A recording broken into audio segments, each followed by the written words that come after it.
Hello, everyone. Thanks for joining me today. I realize it's a little bit late, but I just had to get this, just speak to this area of the relationship of respect to peace, or that respect creates peace. And so again, thanks for joining me. So the more we respect, or the more respect we demonstrate in our lives, in our relationships, in our home, is the more peace we will see, the greater the unity, the greater the harmony, the greater the tranquility, the greater the agreement that we will experience in our homes. And in fact, the more I think about this, Jesus is looking for respect in our homes, because respect is akin to honor and reverence. And that's why we've been underscoring and highlighting the importance of husbands respecting our wives, wives respecting their husbands, parents and guardians respecting their children, children respecting their guardians and parents. And we could say, regardless of your family makeup, respect is critical. Respect is a prerequisite for building a healthy, peace-filled family. Respect is mandatory. And again, we looked at the word respect, and let's repeat by way of definition. When we talk about respect, we're talking about having a high regard, a high esteem for one another. It means to pay attention to. It means to have admiration for, attentiveness, thoughtfulness, consideration. And when families work on this priority of respecting one another, then the greater the peace.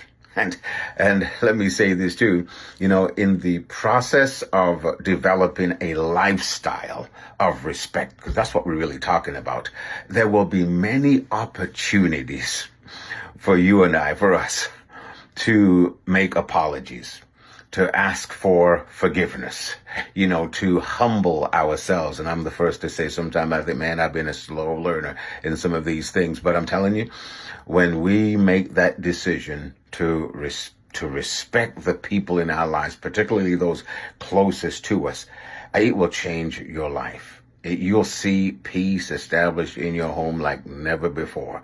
You'll see things that you thought were impossible becomes possible. But I'm telling you, there will be opportunities for us to humble ourselves, to say sorry. Again, it's embarrassing how many times I've had to say, honey, I'm so sorry. My children, forgive me. Those close to me, I made a mistake. Please forgive me.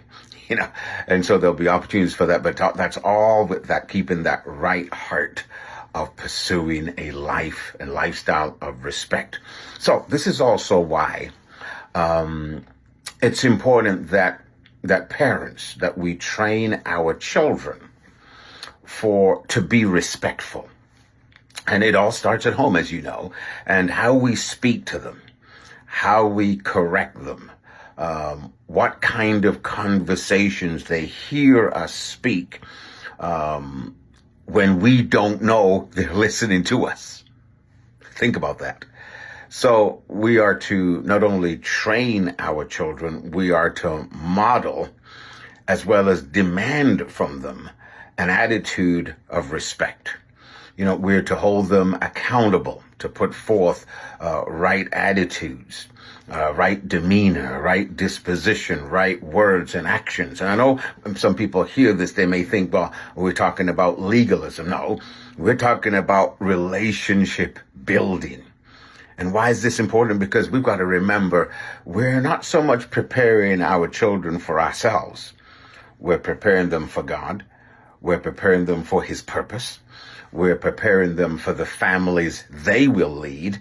We're preparing them to know how to positively relate and interact with other people.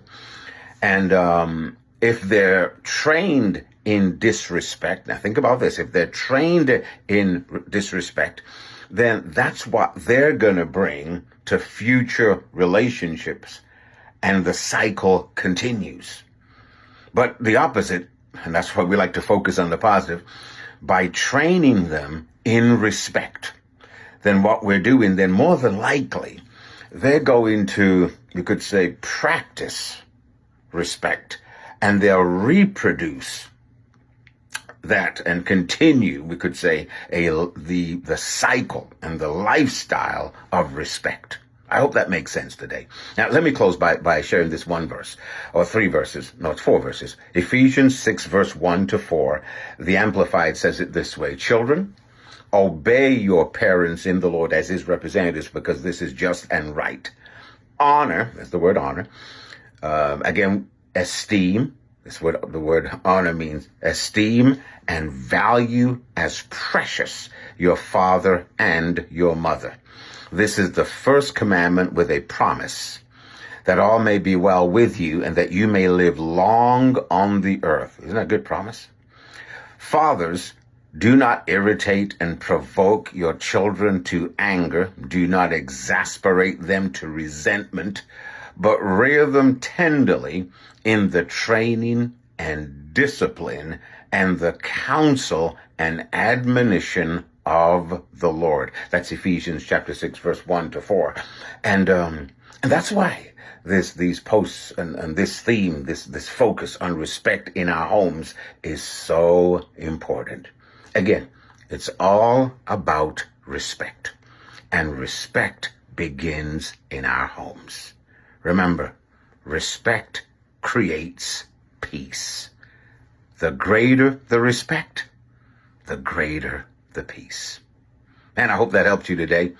If you found this helpful or of some value, please like it, share a comment, let me know what you think of it, and pass it on to your family, friends, and loved ones. Send it out to everybody in your networks. Also, subscribe to our page if you've not already done so, and also check out the link below to one of our recent videos, life-changing as usual, on our YouTube channel. Thanks again. Have a wonderful weekend. See you soon.